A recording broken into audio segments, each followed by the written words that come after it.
में इस वक्त राहुल गांधी का बड़ा बयान सामने आया है। एक बार जल्दी से अपने दर्शकों को जानकारी दे दें। ऑपरेशन सिंदूर पर राहुल गांधी का बयान आया है। हमें अपने सशस्त्र बलों पर गर्व है, ये कहा है राहुल गांधी ने। आपको बताते चले, पहलगाम हमले के बाद राहुल गांधी श्रीनगर भी गए थे और वहां पर भी जानकारी इकट्ठा की थी। नेता विपक्ष राहुल गांधी और उनकी ओर से जानकारी इकट्ठा की गई थी। कुछ पीड़ित परिवार के साथ जाकर उन्होंने मुलाकात भी की थी। फिलहाल ऑपरेशन सिंदूर पर राहुल गांधी का ये बड़ा बयान सामने आया है और उनकी ओर से कहा गया है, हमें अपने सशस्त्र बलों पर गर्व है, जय हिंद, ये कहा है राहुल गांधी ने। और आपको ये भी बताते चले कि राहुल गांधी जहां ये बोल रहे हैं कि हमें अपने सशस्त्र बलों पर गर्व है, जय हिंद, तो वहीं दूसरी तरफ बड़ी खबर ये भी है, अरविंद केजरीवाल दिल्ली के पूर्व सीएम का भी बयान सामने आया है।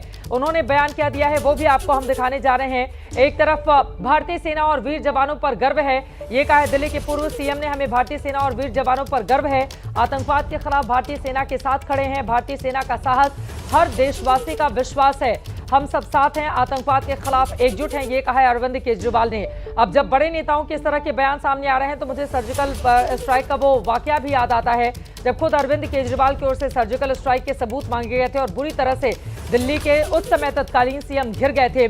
और वहीं दूसरी तरफ राहुल गांधी की पार्टी की ओर से भी कई नेताओं की ओर से सर्जिकल स्ट्राइक के सबूत मांगते हुए मोदी सरकार को कटघरे में खड़ा करने की कोशिश की गई थी, लेकिन उसके बाद जनता ने चुनाव में जवाब दिया था। अब उससे लग रहा है कि सीख लेते हुए नेताओं ने साफ कर दिया है और यहां पर बहुत सदा हुआ बयान, चाहे वो दिल्ली के पूर्व सीएम का हो, आतंकवाद के खिलाफ भारतीय सेना के साथ खड़े हैं।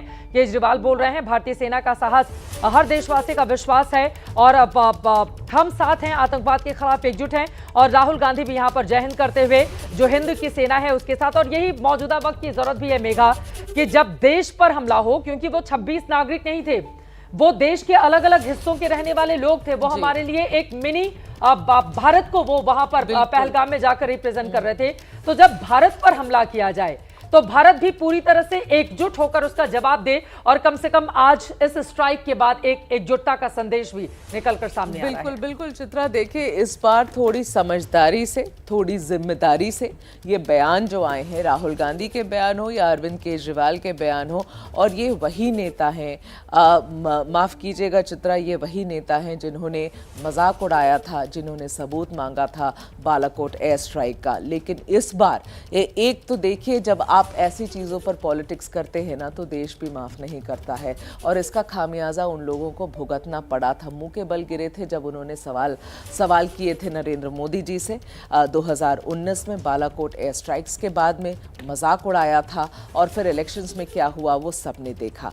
लेकिन इस बार वो माहौल भी अलग है और इनके तेवर भी अलग है, बदले हुए तेवर है। जैसा मैंने कहा, जिम्मेदारी का बयान है, समझदारी का बयान है, और बड़ी खुशी की बात है कि इस बार ऐसे कुछ भी सुनने को नहीं आ रहा, एटलीस्ट राहुल गांधी जी से, या आप कहिए तो जितने बड़े नेता हैं ऑपोजिशन के, उनके। हाँ, आपकी बात सही है चित्रा कि वो लगाम पूरी तरीके से अपनी पार्टी के लोगों पर नहीं लगा पाए। इनफैक्ट राहुल गांधी तो खुद रॉबर्ट वाड्रा पर भी लगाम नहीं लगा पाए, क्योंकि वो तो दूसरे ही दिन उन्होंने एजेंसीज को बुलाकर खुद से अपनी खुशी से वो ऐसे बाइट्स दे रहे थे, ऐसी इंटरव्यूज़ दे रहे थे कि भाई आप हिंदू मुस्लिम करेंगे भारत में तो क्या होगा, यही होगा, पहलगाम जैसा अटैक होगा, जिससे कांग्रेस ने किनारा जरूर किया, अपने आप को उनसे उनके बयानों से अपने आप को दूर किया। लेकिन सवाल उठे कि भाई गांधी परिवार के दामाद हैं, अगर वो इस तरीके की बातें करते हैं तो राहुल गांधी या प्रियंका गांधी वाड्रा अपना पल्ला कैसे झाड़ सकते हैं। लेकिन अभी इस वक्त चित्रा देखिए, अभी इस वक्त ये वो समय है